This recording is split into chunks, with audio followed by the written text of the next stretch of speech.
Okay, I hope the PPT is visible.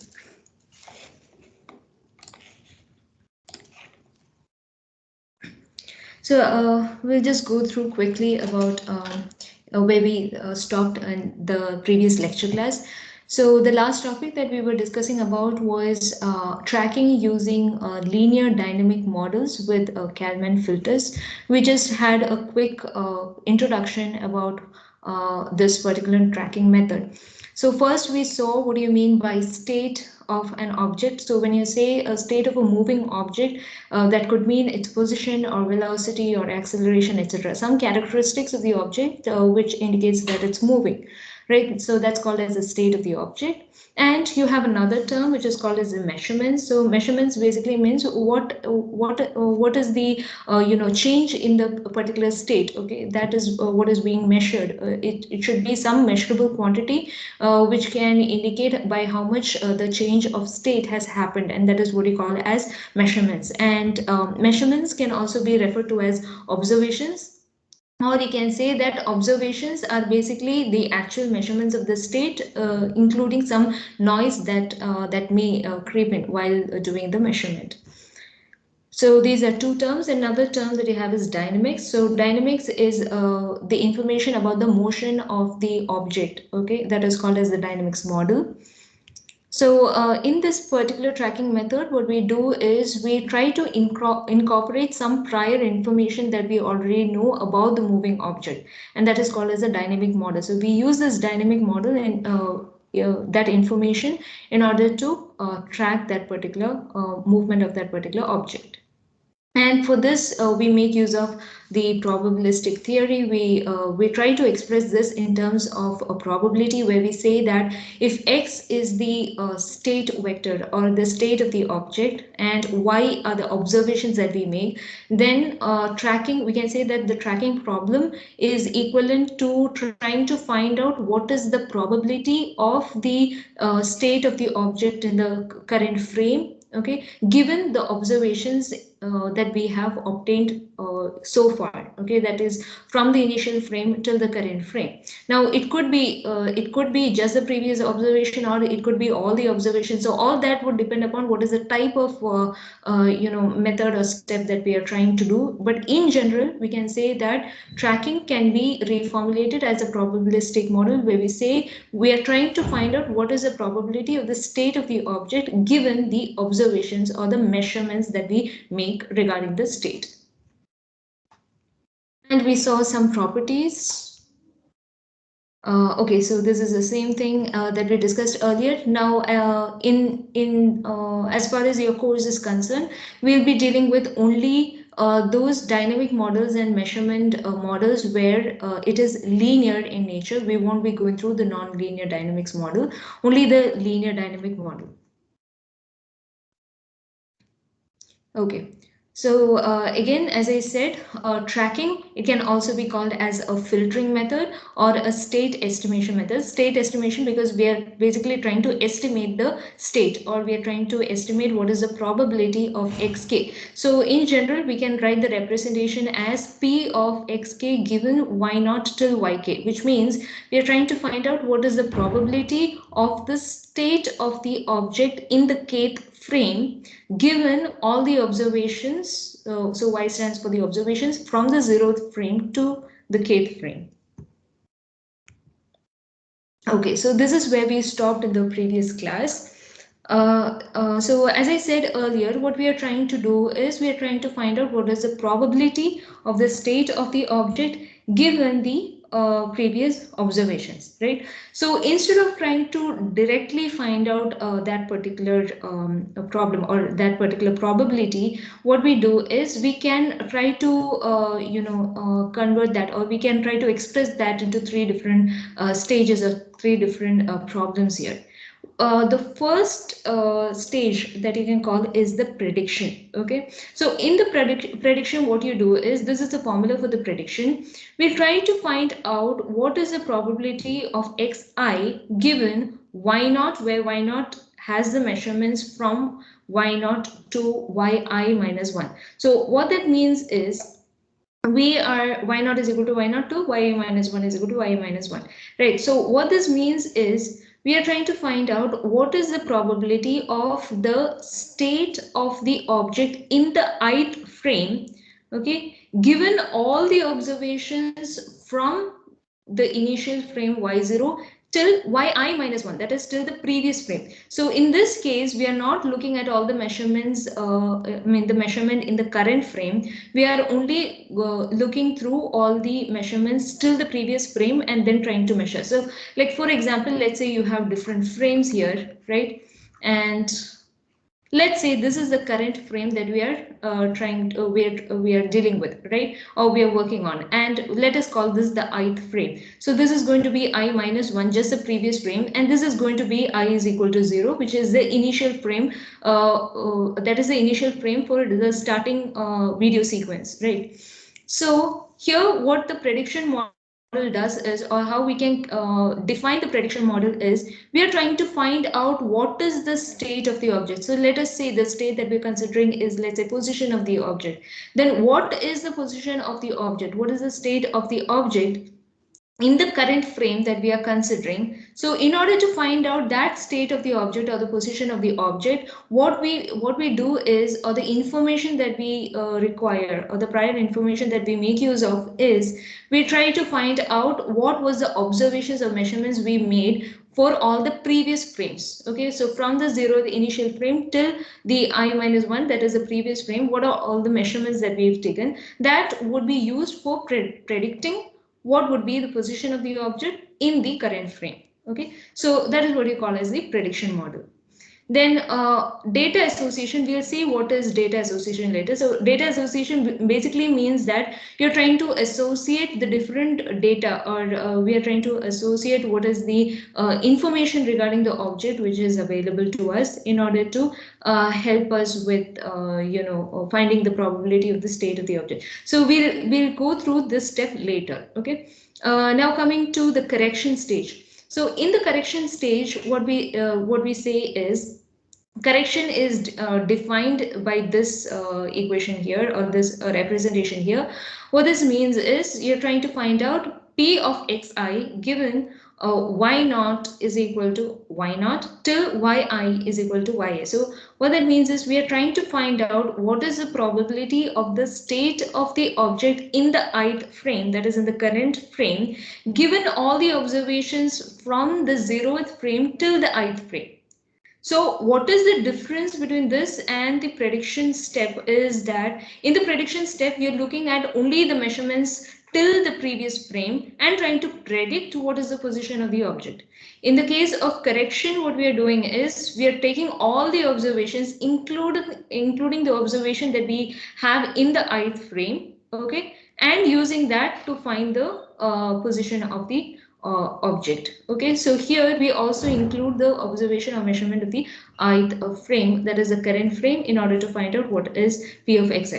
So just for now, try to understand what prediction means and what correction means. Okay, and then later on we'll see how is the workflow. Okay, that is, how is it incorporated into the tracking algorithm. We'll see that later. But right now, remember, for prediction, you predict what is the position with respect to the observations, all the previous observations, and correction means you're taking all the observations, including the one in the current frame, in order to find out what is the position of the object, or what is the state of the object. Okay, so here in this case, now when you're trying to use, or when you're trying to formulate tracking problem as a probabilistic model, it is not a very straightforward problem. So what we do is, in order to simplify the probabilistic model, we do some assumptions, or we make some assumptions. Okay, so based on these assumptions, what we do is, we try to simplify the probabilistic model and then go ahead with the tracking algorithm. So let us see what are the two assumptions that we make for the tracking method, okay, or for the probabilistic model in the tracking method. So the first assumption that we make is that only the immediate past matters. Only the immediate past matters, in the sense, Instead of taking, like for example, let's say I'm trying to find out p of xi given x1 to xi minus 1. That is, if I'm trying to find out what is the probability of the state of the object in the current frame given all the states or the information regarding the states from the initial frame to the previous frame. Okay, if that is the case, so what we are assuming is that what matters or what is more important is only the immediate past and not the remaining. That is, we are assuming that only the state of the immediate past, okay, gives more information, or it is more significant as compared to the previous state. So what we do is we say that this is equivalent to finding out what is the probability of the state of the current frame given I minus 1. So that means we are ignoring all the other information regarding the state of the object that we have, and we consider only the immediate previous frame. Okay, so that means, let's say, just like the previous case, let's say this one, this is I is equal to 1. In this particular equation, I is equal to 1 is the initial frame. Okay, and you have all subsequent frames, and let's say this is I minus 1, which is the previous frame, and the current frame that you're dealing with is this one, which is I. Okay, let's say. So if that is the case, if I am trying to find out, if I want to find out what is the probability of xi, okay, so instead of considering all the previous states, I'm considering only only the state information regarding the state of the object in the previous frame is only considered. So that is one assumption that we make in order to simplify our model. Okay, the second assumption we make is that the measurements that we are making, okay, it depends only on the hidden state. So when you're saying it depends only on the hidden state, what it means that the probability of the observation in the kth frame. Okay, so this is now p of yk, which means that this is the observation. So if you're looking at what is the probability of observation on the kth frame, it will depend upon the probability of the state of the object in the kth frame. Okay, so in general, what we write is we can write the probability of finding the observation of the kth frame. So if k is our current frame, then it usually depends upon the states as well as the observations of all the observations and state information regarding state of the object for all frames till the current frame. Okay, or for all the frames that we have or that we are considering. So instead of that, we only depend on the hidden state in the sense the state of the current frame itself. Okay, so if I'm trying to find out the observation of the current frame, then that will depend only on the observation, only on the state of the object of the current frame. So this is the second assumption that we make. Okay. So by making these assumptions, what we do is that it kind of gives us a rough structure of the hidden Markov model. Okay, so we're not going into the details regarding that. So one thing you have to remember is that you're making two assumptions here, and based on these two assumptions and some laws of the probabilistic model, which we saw earlier, like the Bayes rule or the maximization or the factorization, etc. So by making use of some of those laws, what we're doing is we're trying to simplify the probabilistic model. Okay, so to compute the probability, what we do is, now we saw different stages earlier, right? We saw about a prediction step, we saw about data association stage, and we also saw about the correction stage. Now, when you're trying to compute, or when you're trying to compute tracking as inference, or when you're trying to compute the probability, what we first do is we first do a prediction, and then we follow it up by a correction step. Okay, so what that means is, first we we just assume that, let's say we have p of x 0. Okay, and that is our prediction in the absence of any evidence. Okay, that means basically this is the probability of the state in the 0th frame, okay, or the initial frame. And let us say that we know what is the probability of the state of the object in the initial frame. Maybe it is something that we are manually calculating and finding out, or maybe it is something that we are trying to find find out using some other method. Okay, so whatever it is, let us assume that we know what is the probability of the state of the object in the initial frame P of x0. Now, once this is known, that is the initial frame, the state is known, what we next do is we try to compute y naught. Okay. So basically it's y naught minus, okay, that is for the prediction. We first try to compute the prediction. So after finding out y naught or computing y naught, that is the measurement, right? Measurement in the initial frame, we then find out what is the probability, okay, of x0 given y0 is equal to y naught. So y naught is basically the observation that we have for the initial frame, and that is the condition that we are using over here, right? So we are trying to find out what is the probability of x0 given y0. And for that, we can, first we can apply the bias rule. So I get P of y0 x0. So where you are just trying to interchange the variables here, and then Px0 by P of y0, right? And then again, here in the numerator, you can estimate, you can make use of the marginalization formula. So what we do is we integrate, we can write it as integral of P of y naught x naught into P of x naught dx naught. That means we can try to integrate this with respect to the other variable which is not present. Okay. So once you have this, now you can say that since this denominator over here, this denominator is something which can be estimated, or which we already, can be determined. So what we can say is that this P of x naught given y naught, it is dependent on P of y naught given x naught into P of x naught. That means what we are saying is that trying to find the probability of the state of the object in the initial frame given the observation which is also observed from or measured from the initial frame, that is dependent on trying to find out what is the probability of the observation in the initial frame given the state of the object in the initial frame into the probability of the initial frame, right? So here, remember, we are assuming that we already know P of x naught, which is something which we have already measured either manually or through some other state. Okay.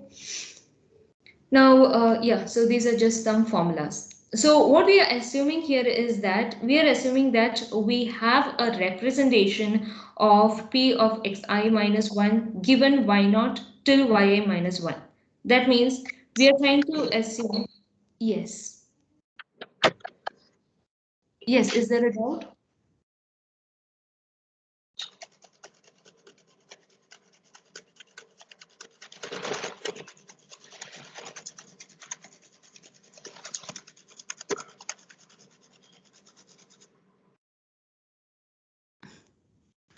Okay, let's continue.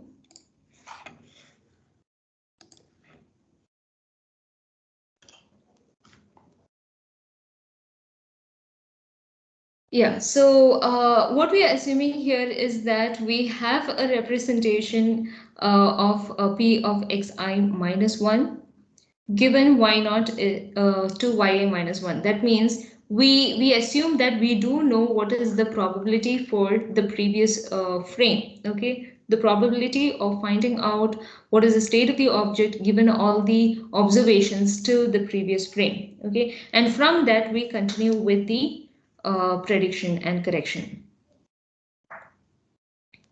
Okay, so coming to the prediction stage, as I said, first we find out, or we go through the prediction step, and then we do a correction step, right? So in the prediction step, what we do is we assume that we have a representation of the state of the object till the previous frame. And since we have till the previous frame, what is the next step is we need to find out what is the probability for the current frame. So again, let me just, try to do, now this is I minus 1, this is I here, okay? So we assume that we do know what is the probability of x of I minus 1 till the previous frame based on all the observations which is available here. Okay, so what we are doing is right now we are generalizing it. Okay, later we'll make use of the assumptions which says that okay, we are not looking at all the observations and what we are concerned with is only the previous one. That one we'll see later. So here, taking in all the observations from the initial frame till the previous frame, you're assuming that you do know what is the state of the object in the previous frame. So the next step that is to be done is, given this information, we need to find out what is the you are trying to predict what is the state of the object in the current frame, right? So we are trying to represent, or we are trying to find out the prediction, which is p of xi given y naught to yi minus 1, right? Now, to simplify this, what we do is, we just make use of the previous formulas that we have discussed. We integrate this with respect to d of xi minus 1. That means what we're trying to do is we're just using the marginalization property over here. So in that property, okay, so this is assumed as A here, and this one, if you assume it as B, you can make use of the formula here, and you're simplifying this.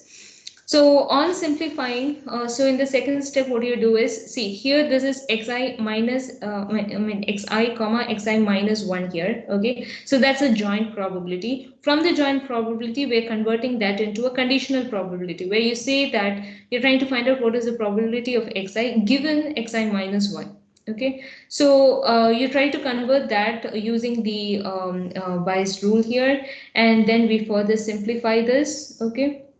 So what we get is, finally what we get is this step where we say p of xi given xi minus 1, okay, into you have p of xi minus 1 given y naught to yi minus 1 d of xi minus 1. So what that means is we are trying to find out, instead of finding the probability of the state of the object in the current frame given all the observations till the previous frame, this is the same as trying to integrate through all the states to the previous frame, where you're trying to find out, from given that prior information, I'm trying to find out what is the probability of the current of the state of the object in the current frame given the state of the object in the previous frame. Okay, and we assume that we do know this information, where we know what is the probability of the state of the previous frame. Okay, so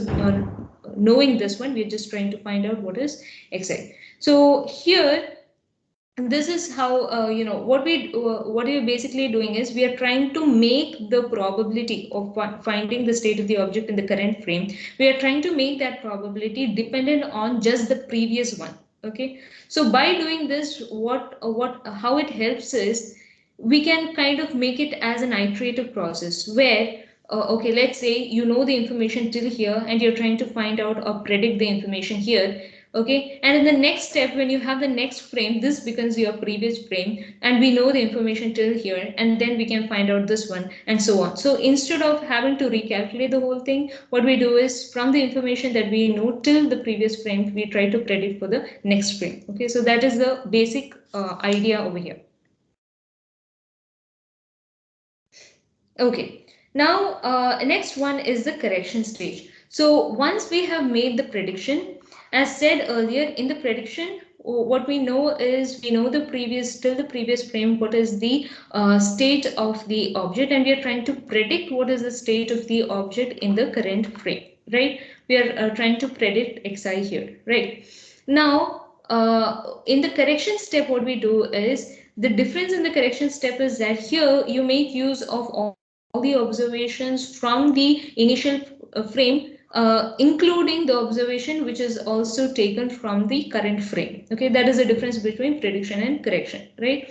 So again, this probabilistic equation of the correction, that can also be simplified, just like how we tried to simplify in the earlier case. We can make use of the different equations that we know, and we can further simplify this. So the different equations that we are taking is, we can, P of AB, which is the joint model, we can convert that into a conditional probabilistic model, where we can write P of AB is equal to P of A given B into P of B. Okay, so here this one xi, you can consider this to be a, and this y naught till yi, all the observations, I can consider this as b. So if I consider a is equal to xi and b is equal to y naught till yi, okay, I can make use of this formula here to convert this into a probabilistic model, right?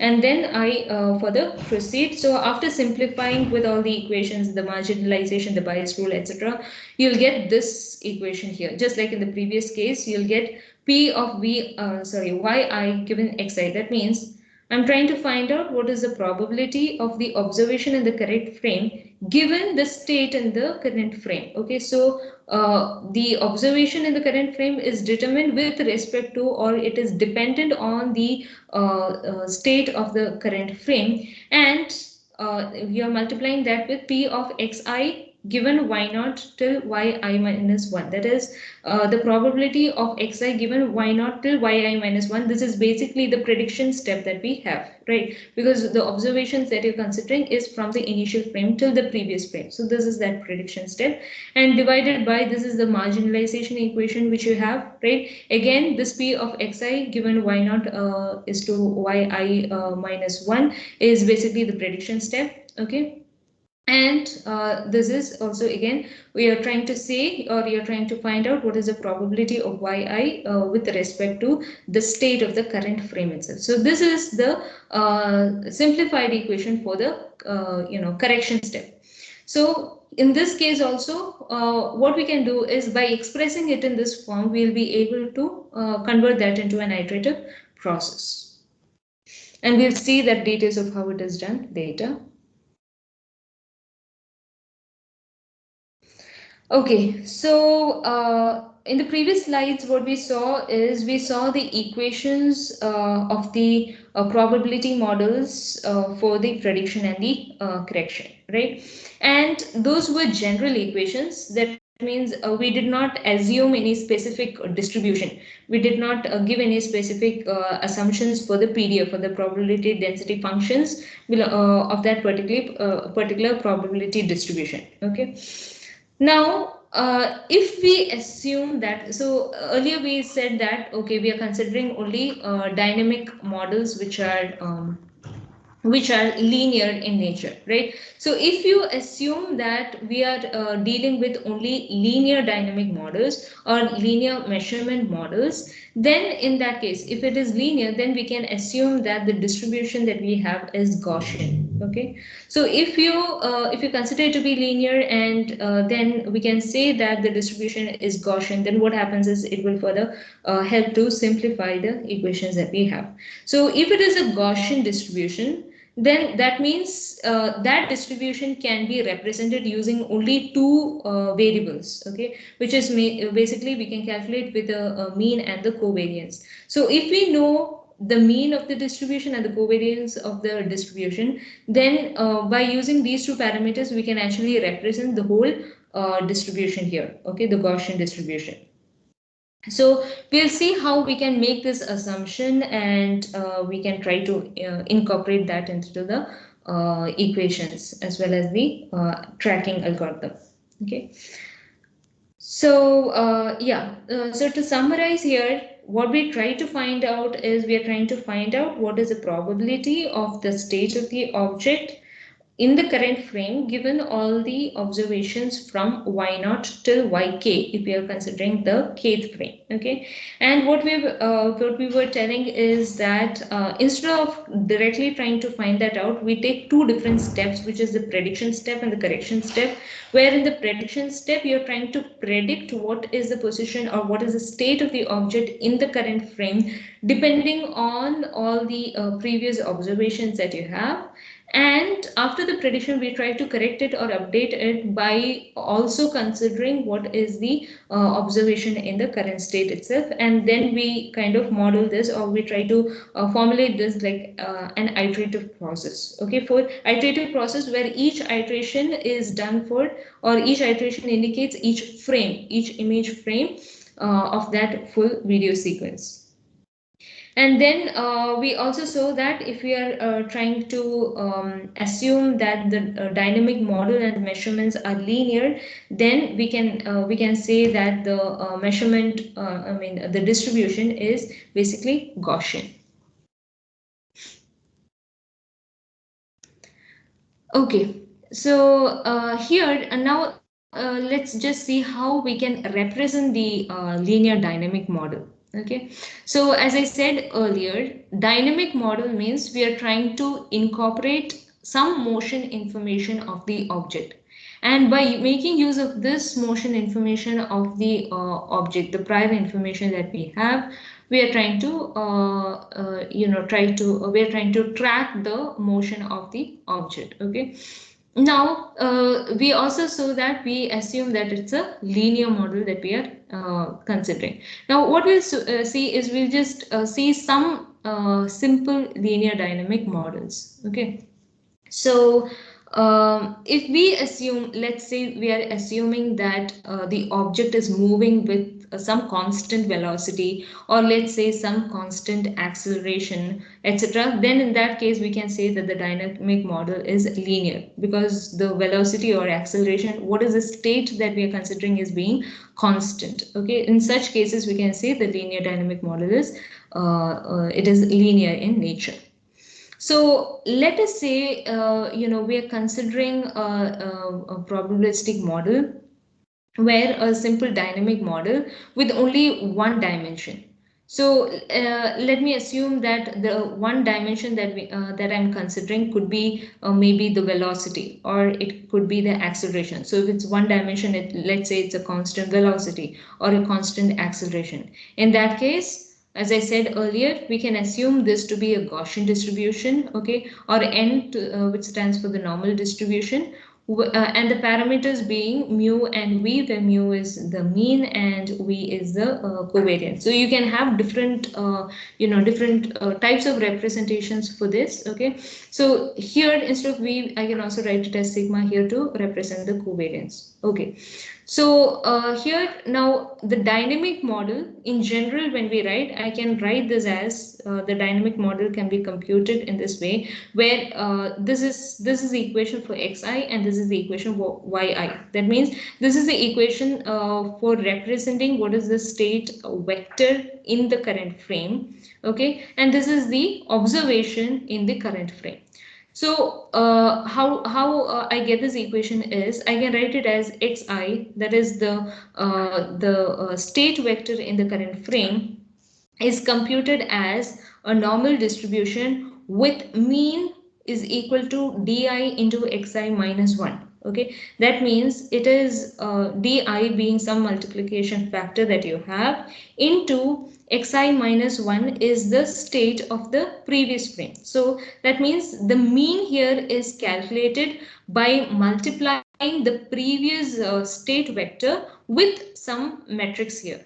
Now this matrix di that we are considering, it could be different for different frames. So for each ith frame, the value of di could be different, or it could be a constant value, which is throughout all the frames. So what kind of a matrix do we use here would depend upon what is the kind of dynamic model that we are assuming. Okay, or what is the condition of the dynamic model. Right, so with prior information or with respect to the dynamic model, this factor here, or this multiplication factor here, changes. So how and this sigma di is again the covariance with respect to the ith frame, the covariance of the data in the ith frame. So similarly, I can also represent yi, which is the observation in the current frame, is equal to a normal distribution where the mean is given by mixi, where it is, we can say it is the mean of the current state vector of the object in the current frame into a multiplication matrix mi. Okay, which is again same as that of di. You can say in mi it is either it is either constant throughout all the frames, or it might be different for each of the frame. Okay, so that also depends upon what is the type of dynamic model that we are considering. And then you have sigma mi, which is basically the covariance in each of the frames. So these two equations are derived from the normal general equation here. Okay, so the notation is nothing but what we are saying is, since it is a linear dynamic model and a linear measurement model, I can express the state vector as well as the observation in terms of a Gaussian matrix, sorry, not matrix, Gaussian distribution, where I can say the mean is dependent on the previous, either the previous state or the present state, depending upon whether we are considering the state or the observation. Okay, so basically it can be considered as normal distributions with a mean and a covariance. Okay, which is dependent on either the current state or the previous state. So just be familiar with this equation. We'll be revisiting this again. Okay, so now we'll see how these equations change when it is, if we are considering a constant velocity linear dynamic model. Okay, so let us assume that the dynamic model that we are considering has a constant velocity. If it has a constant velocity, let's see how the dynamic model is framed here, or how the equation comes. Okay, so if it is a constant velocity, the state vector that we can consider can have two states over here. One is the position and the other one is the velocity. So I can write x is equal to, I can stack them together like this, x is equal to pv, where p is for the position, v is for the velocity, right? And given these two states in the state vector, I can form two equations, pi and vi, for the position of the object in the current frame and the velocity of the object in the current frame. Okay, and while forming the equations for this, I make use of the condition here, which is constant velocity. Right. So how can I write these two equations for pi and pi? So for pi, I can write here. I can write the equation. Okay. Delta x is equal to delta, okay, v into delta t. I can write it this way. So the change in position is equal to the velocity into change in time, right? So from this general equation, I can write this here. Okay, so here this pi minus 1 would give me delta x. I'm just taking pi minus 1 to this side, so I can write it as pi is equal to pi minus 1 plus delta t into vi minus 1. So what that means is, the position of the object in the current frame is equal to the position of the object in the previous frame plus delta t is the change in the frame, the time frame that we have, or the duration between two frames, right? Delta t into vi minus 1 is basically the velocity of the previous frame, right? And so this would be my equation for the position.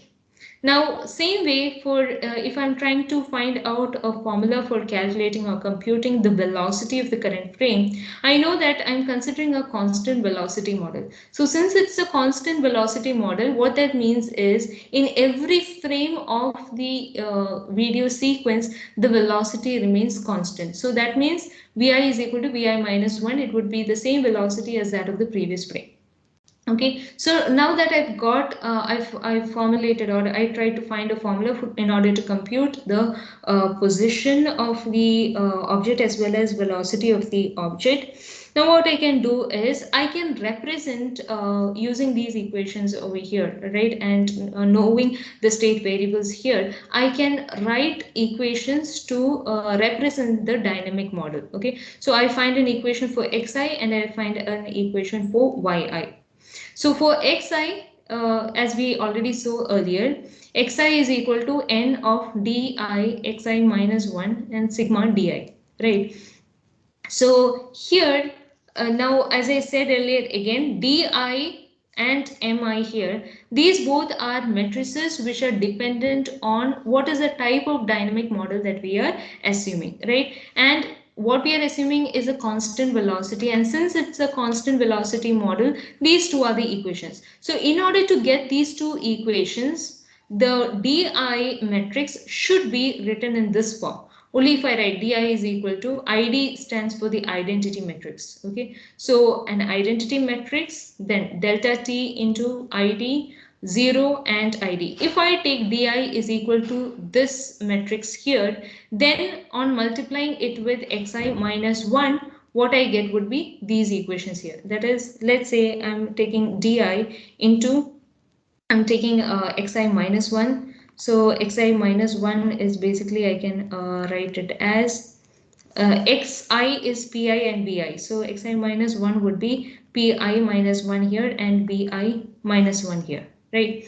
So if I just multiply these and open the bracket, what I get would be pi minus 1 into identity, so that's the same, plus delta t into what I have is vi minus 1, which is this one.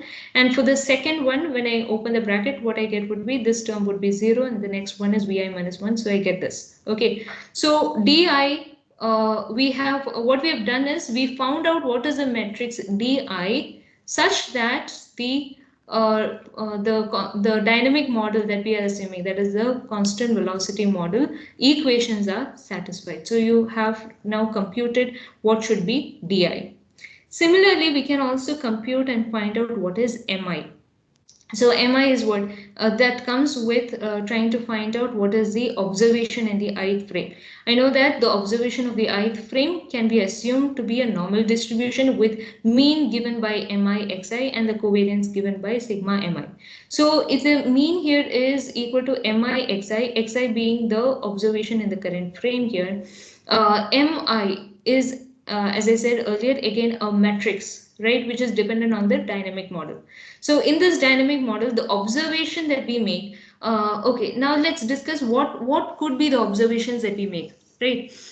So here, the states of the object is p and v, that is the position and the velocity.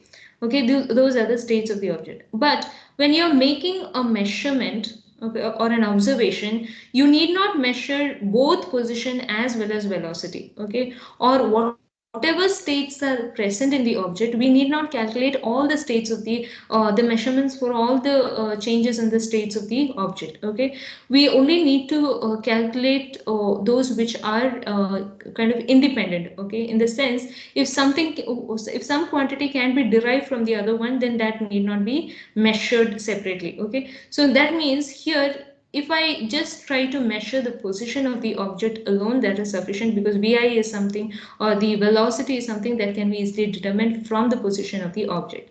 So that means when I'm taking the observation, I need to find out, measure only the position of the object. I need not measure the velocity, because the velocity can be easily computed from the position itself, and therefore when I make an external measurement, I need to measure only the position, right? So making that assumption, where we are measuring only the position, I can write mi is equal to id in id and 0 because I am not measuring the velocity over here. Okay, and id. So if I take this mi, multiply that with xi, what I get would be, I'm trying to find out what is the position here, right? So what I'll get would be pi is equal to pi minus 1 this case. Okay, that means since I'm not calculating the velocity, right, I'm only calculating the position of the object, so I get for pi alone. But having said that, again, the sigma, that is the covariance that we are trying to measure, this is a factor which varies with different frames. Okay, so sometimes even though the mean is constant or it is the same between two frames, the covariance may be different, right? So we'll come to that step later. Right now, what you need to remember is, what we do is, let's say we are given a dynamic model with a particular assumption, and let's say the assumption is constant velocity in our case. Then in that case, what we do is, first we try to find out what is the state vector, and then from the state vectors we try to find out equations for each of the state vector which satisfies the constant velocity assumption. And once we have these equations, we can try to find out the multiplication factor for the mean, that is di as well as mi, such that we get those equations satisfied. Okay. Similarly, we can also find out for the equations for a dynamic model given constant acceleration. So for the constant velocity, what we have done, exactly the same steps or the same procedure we can follow for the constant acceleration as well.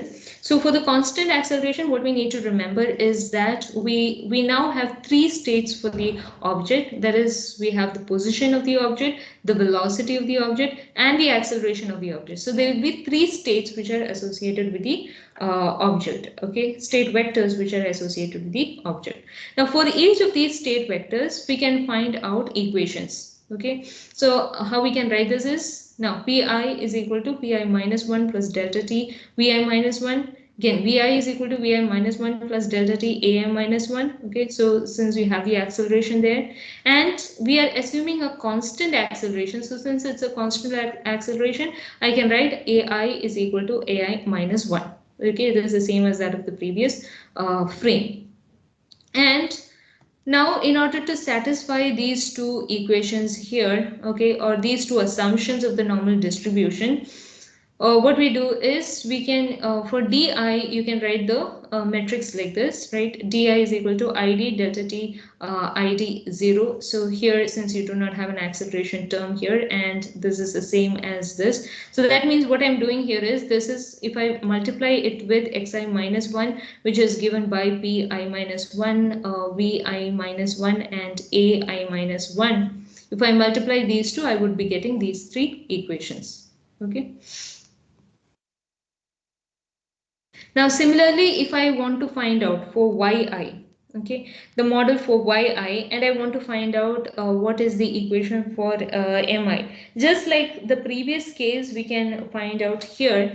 Now, in the previous case, we saw that we do not find the velocity, we only find the position, because velocity can be determined from that. Similarly, here also the acceleration can be determined from the velocity. So basically, we need to find out or measure only the position of the object. Okay, so therefore I can take mi is equal to just id and then keep the rest as 0, because we are not measuring the others. Okay, so even if the mean remains the same, that means if I'm taking it as id, then that means here the mean is xi, right? So although it comes as an identity and we are just taking it as equal to xi, remember that for each of the frames here, okay, the covariance would vary. Okay, another linear dynamic model that we can consider is the drifting points. Okay, so in the first model that we saw was a simple constant velocity. The second model that we saw is a constant acceleration. That is, if we are assuming that the object is moving with a constant velocity, or in the second case with a constant acceleration. Now, drifting points, a linear dynamic model, is usually used when, let's say, you are not quite sure about what is the type of motion that is happening within an object. Okay, so let us assume that here di is equal to id, which is the identity matrix, right? So if we assume di is equal to id, then what that means is, here this di is equal to id over here, right? That means this xi, where you have the normal distribution where the mean is equal to xi minus 1. That is the same as previous state. So each time you take the mean, that would be the same as the state vector which is present in the previous frame, right? So although this mean is this way, the covariance here can produce the changes, or it varies within different frames. So since this covariance changes with different frames, I can say the random motion, in the sense I said I do not know what is the type of motion or the characteristic of the motion of the object in each of the frames. So the randomness in that motion can be captured or represented by the covariance matrix that we have here. Okay, so what you can think of this, or how we can think of this, is that I can write that the new position here is equal to old position plus the Gaussian noise. That means I can assume that the new position of the object is the same as the old position, along with some kind of a random motion pattern, or a motion random motion nature that has happened, and that random motion is represented by a Gaussian noise. Okay, because Gaussian, because we are taking a linear model, right? And the randomness here, we are not specifically saying it's a constant, particular constant state of the motion. Okay, and therefore I just assume it to be a random motion, and that is that is represented by the Gaussian noise, which is basically computed as the covariance. Okay, so that kind of a model is what you call as the drifting points model, and it is usually used in situations where we are not quite sure about how exactly is the we do not have a prior information regarding the motion of the object.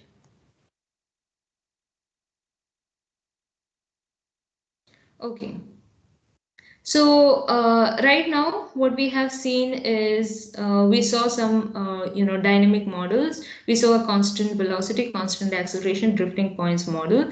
Before that, we also saw two methods of tracking by probabilistic theory. Okay, that is basically the prediction method and the correction method. We saw the formulas for that. Now what we'll see is how exactly we can compute the dynamic model, or what is the exact process by which, what is the step-by-step process by which we can compute that. Okay, and we also saw that we are assuming the dynamic models to be linear in nature. So since it is linear in nature, the probabilistic model will be normal distributions, right? Now here, this one, P of xi given y1 till yi minus 1. It is basically the probability model for prediction. I say it's for prediction because the observations that I'm taking is only till the previous frame. And then you have P of xi given y1 till yi. Okay, yi because the observation I'm considering is till the current frame, right? So I have two probabilistic models over here. This is for the prediction probability model. This is for the correction probability model, right? And I can easily say whether it's prediction or correction by looking at what it is, or till how much observation it is dependent upon, right? Okay, and as I said earlier, since we are dealing with the normal distributions, what we can do is, it is sufficient to just calculate the mean and covariance. Okay, so once we know the mean and covariance, that would be sufficient, because we can then represent the whole probabilistic model with just that mean and covariance. So how we go about this is, what we do is we first try to compute what is the prediction of the current frame. Okay, and then we move on to do the correction of the current frame. Now, once we have that, next we'll go to the next frame and then compute the, do the prediction for the next frame that we have. Again, for that next frame, I do the correction, and then I go to the next frame, which is again I plus 2. Okay, so this is how what we do is, we do a prediction step followed by a correction step. Okay, for each of the frames, and after the correction step we move on to the next frame. Again, we go on with the prediction frame, a prediction step, and from that prediction step a correction step of the same current frame, and then go on to the next frame. Okay, so like this iteratively we'll be doing this process. Okay, so here what we do is, we are making use of a Kelvin filter. Okay, and let us assume it's a one-dimensional state vector. Okay, that means we are just considering one particular state here, right? Then just like how we have written previously, I can write xi is a normal distribution with mean given by di xi minus 1, and this is a covariance over here, the sigma square di, and yi can be written as a normal distribution with mean this, and the standard deviation square, that is the variance given by sigma square mi. Okay, and what we need to find out, what is our aim is to find out this prediction probability model and the correction probability model, because what we do is we are trying to iterate it. You are trying to do it for each frames, you're just iterating the whole process, right? And in order to find these, what we do is we just need to find out the mean and standard deviation alone, right? That is what we were discussing so far. Okay. So before we go further, we'll just look at some notations over here. So P of xi given y naught till yi minus 1. Okay, it is basically the prediction probability model. Now, to find the mean of this prediction probability model, it is denoted by this variable here, xi bar minus. So this one over here is basically a minus, right? Xi bar minus. So bar is to represent that it is a mean. Okay, xi, as we know, it is the state vector in the ith frame or the current frame. And this minus over here indicates that the mean is calculated before the ith measurement has arrived. Okay, or before the ith measurement has been taken, we are calculating the mean. Okay, and that is same as that of your predicted mean, because in the predicted mean, we are not making use of the current observation. Similarly, I have something called as a corrected mean, which is given by xi bar plus. Okay, so here this plus means that I'm trying to compute this mean after obtaining the ith measurement.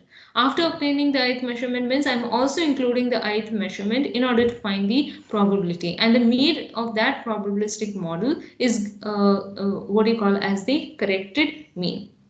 Right. Now, same way I can represent sigma I minus over here, which is the standard deviation associated with the predicted probability, and sigma I plus is the standard deviation which of the current frame, which is associated with the correction probability model, right?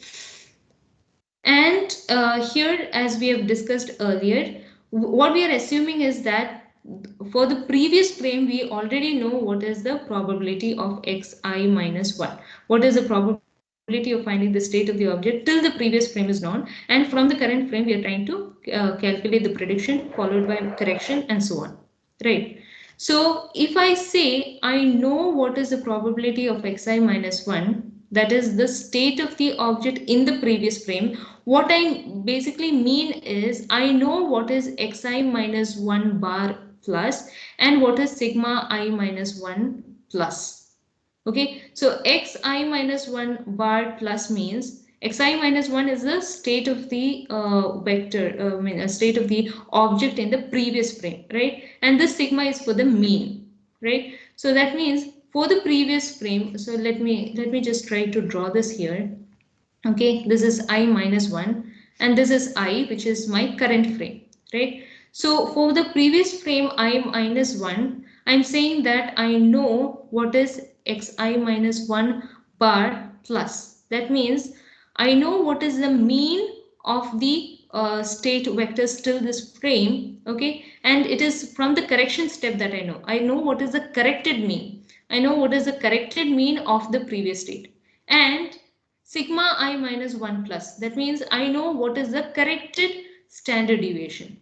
And from the corrected mean and corrected standard deviation of the previous frame, I'm trying to find out from this prior information, I'm trying to predict, okay, what is, so here what I'm going to do is I'm trying to find out xi bar minus. That means I'm trying to predict what is the predicted mean of the current frame and what is the standard deviation of the current frame. Okay, now after calculating this within this frame itself, next what I do is using this, I try to find out what is xi bar xi bar here, this one would be plus, right? And I find out what is sigma I plus. That means after doing the prediction step, I follow it by a correction step where I try to find out what is the mean, the predicted mean. This is the corrected mean and the corrected standard deviation of the current frame. So once I have this information, then what I do is from this I proceed on to the next frame. So in the next frame, what I have is I plus 1. And for I plus 1, right now, this one would act as my previous frame, right? So that means the next step that I do here is I have to do a prediction followed by correction.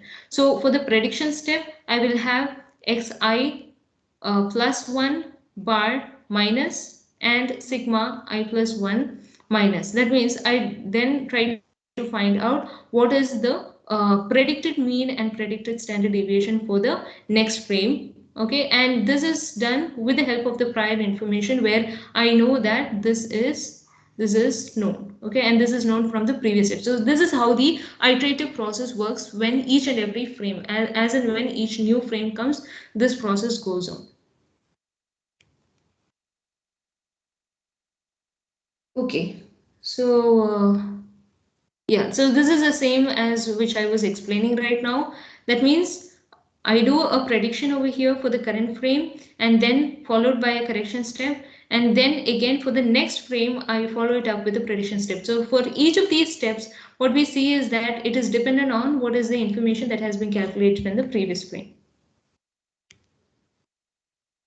Okay, and just like how we have discussed earlier, we can we can try to simplify the prediction model, probabilistic model, as well as the correction probabilistic model. Okay, so when we are trying to simplify this, what you need to remember is that we try to make use of two assumptions. So we assumed that first assumption that we made is that it is dependent, the probabilistic model of the state vector that we are assuming, it is dependent only on the immediate past. Okay, so that means I only consider the immediate past, that is just the previous state which is present. I consider only that in order to find out what is the current model prediction. Okay, and I also made another assumption where it says that the measurement that I'm doing is dependent only on the hidden state. That means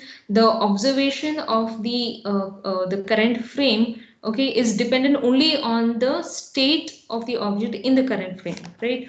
So based on those two assumptions, what I do is I can just incorporate that over here. So you can go through the steps here. Okay, and the final equation what I get would be this is the mean and the standard deviation. So again, I'll just repeat what I said earlier. When you're starting out with a prediction model, it is basically a prediction of the state variable with respect to the observations that is given, right?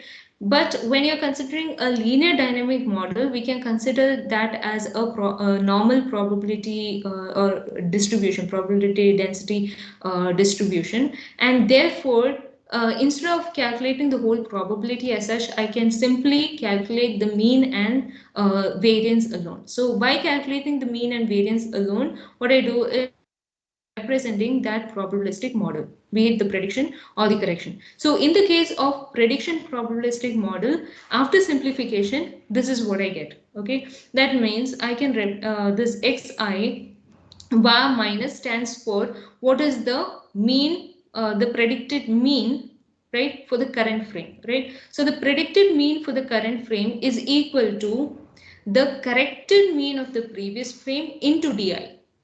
Okay, and so because that's the iterative process, if you remember, and this sigma I minus square, that means the variance of the predicted standard deviation, or let's call it as the predicted standard deviation, predicted variance. The predicted variance is equal to the variance, okay, with respect to di, plus here I have di into sigma I minus 1 plus. That means this would be the corrected variance. Okay, so all that you need to remember is after you have a prediction followed by correction in each of the frames, right? So when you're dealing with the prediction here, it would be dependent upon what is the corrected steps or the corrected mean and standard deviation that we have obtained here. That would be used to determine what is the prediction in the next frame. Okay, so similarly, you can also go about with the correction step.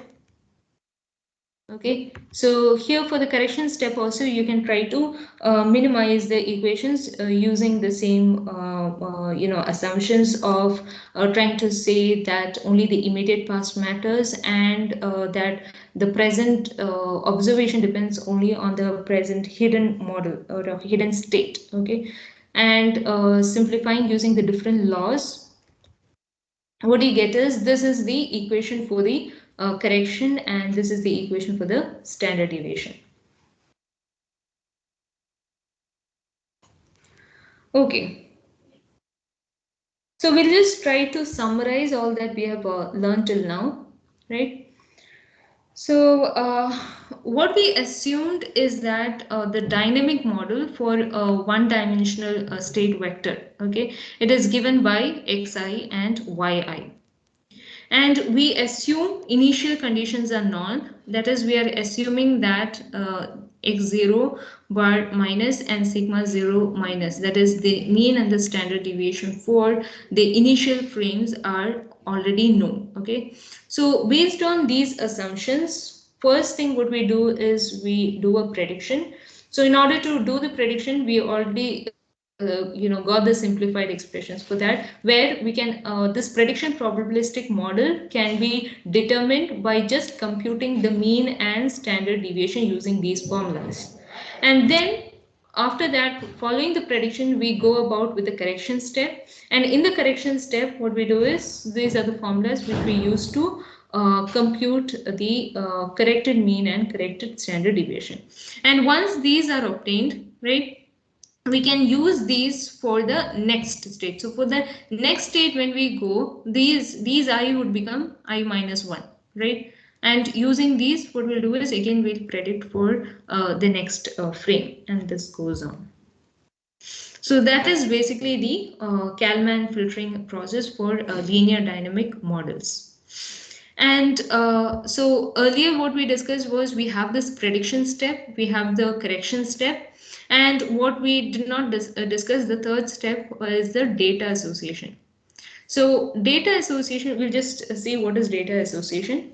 Data association means it's all about we are trying to associate some data, or we are trying to find out what is relevant data. Okay, so that means let's say we have some measurements with us, right? But not all measurements or observations may be informative in the sense not all may be relevant to what we are trying to find out. That means let's say for example we have a video sequence and we want to find out what is the trajectory or the track of that particular object. Okay, now in order to find out, so let's say I have a frame like this and I have an object here which I'm trying to track. Okay, and I have some other objects here which I'm not bothered about, and this is the background. Okay, now in this case, in order to find out or track the motion of the object, okay, not all pixels would be relevant for finding out this particular motion of the object, right? So here maybe from this frame, in the next frame probably it has, let's say that was a translation motion, and you have this here and you have the other object somewhere here like this. Okay, so all that we are concerned about is this particular domain of interest or object of interest, and we are concerned with how this is moving. So when we are trying to make the measurements of the whole image frame here, not all measurements may be useful to us. We may be concerned with only the measurements with respect to this particular object alone, right? So trying to find out which are the measurements which are relevant to tracking the object of interest for us and which are not relevant to us is that whole process is what you call as data association. Okay, so if you think of image pixels, I can say probably the pixels which are belonging to the object of interest and the immediate neighbor may be of interest to us, rather than the other background pixels and the pixels which belong to other objects. Okay, so here, as I said earlier, not all observations may be useful. Okay, and what happens is the advantage of using only those relevant information or the relevant observations that we have for tracking is that if you're using all the observations that we have, some of the observations may be noisy, and whatever algorithm or model that we are coming up with may not be an efficient model for tracking. Okay, so to ensure that the processing is simpler, and in order to make sure that the algorithm or the model that we are building is efficient, what we do is we try to restrict the observations to only those which are relevant to finding the tracking, okay, or tracking the object. So that whole method or that process or that method is what we call as data association. So data association is basically studying only the informative observations. Okay, now if you remember tracking by detection method. Okay, tracking by detection, if any of you remember, what we are doing is, let's say you have a particular frame here and you have an object, okay, and you have another frame and the object has moved, let's say over here. If I'm doing a tracking by detection method, what we saw is first that we need to build an object detector. We try to use this object detector in all the frames in order to detect the objects. And once we have the objects detected, what we do is we kind of link all the tracks in order to form the trajectory. That's what we learned, right? So in the tracking by detection method, how we try to find out this objects over here, okay, is by assuming that it is a slowly moving object, and because it's a slowly moving object, we are assuming that the object would be present in the next frame within the immediate neighborhood which is present, and so we search only within the neighborhood, right? And the object detector itself would try to detect the object with the help of appearance. That is, we assume a brightness constancy, or we assume that the objects will have a similar appearance in different frames. So by making use of these assumptions, we try to search for the object in the next frame, right? So these assumptions that we make itself is a data association, because we are saying that, okay, we have some appearance information which is similar, and so we are considering only those observations or only those pixels which are satisfying that particular assumption that we are making, right? So that aspect of the tracking by detection method is basically the data association. Now, what we can do is, to these detection methods, we can also link the Kalman filtering problem. Okay, so how we can link these two is, see, there are various methods by which we can do a data association, and a few such methods were just discussed during the tracking by detection method when we were discussing that. Now, another method by which you can do a data association is by using a method which is called as deep sort. Okay, deep sort. So in deep sort, what we are doing is, there is a particular correlation matrix which is used to detect the response of an object detector. Okay, so we use a correlation matrix for this. And what we are saying is, let's say we have multiple objects over here. In a frame, let's say we have multiple objects, and we are trying to track the movement of those multiple objects in the frame. So in the tracking by detection method, in that algorithm when we were discussing, we said that we are trying to see whether whatever object has been detected, if it belongs to the same track or not. So if this is track 1 and these two, if it is track 2, we try to, each time we are trying to do object detection, we are trying to find out whether it belongs to the same track or not, right? So in deep sort method, in order to find that whether it is belonging to the same track or not, it makes use of a correlation matrix. Okay, and this is done for the multi-object tracking method. Okay, so here in such cases where you're trying to find out this data association, we can make use of the Kalman filter. Okay, so how we make use of the Kalman filter is, so in tracking by detection, we assume that the object is moving slowly, right? and because it is moving slowly, we assume or we are just searching within the small neighborhood, right? So instead what we can do is we can assume that the object is moving with a constant velocity, right? That means we are making use of some kind of a prior information here regarding the object, motion of the object. So we can make an assumption that, okay, let's say the object is moving with a constant velocity, and so we can simply apply the Kelvin filtering for constant velocity method over here. That dynamic model can be used. And how what we do is, by using that dynamic model, we try to predict what is the position of the object in the next frame. So how we predict is, we do not search the whole neighborhood and try to find out the object detection, but instead we assume that let's say the object is moving with a constant velocity, and depending on that we make a dynamic model, or we build a dynamic model, and using that dynamic model and Kelvin filtering, we try to estimate, or we try to predict, okay, we try to predict what is the position of the object, or position would here be the state. It would, okay, prediction here would be the state of the object, right? So we'll be predicting what is the state of the object in the next frame. And then again, given that information, we can again, correct it, followed by a correction step. And then again, in the next frame, we can again try to predict what is the position of the object in the next frame. So like that, we can formulate it as an iterative process. And how we use Kelvin filtering is by making use of a particular assumption of the motion of the object, and it can be it can be incorporated into the tracking by detection methods also. Okay, does any of you have any doubts in the topics taught so far? By this, we are completing the tracking, and in the next class, we'll be beginning with a new topic that we'll be dealing with stereopsis. So till now, we have learned many tracking algorithms. Do you have any doubts so far? No, ma'am.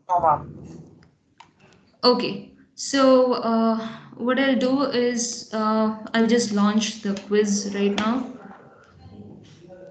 So I'll keep the meeting on till the quiz has been launched. I'll just post it within a few minutes, and then after posting it, I'll end the meeting. Thank you.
The quiz is posted in Teams.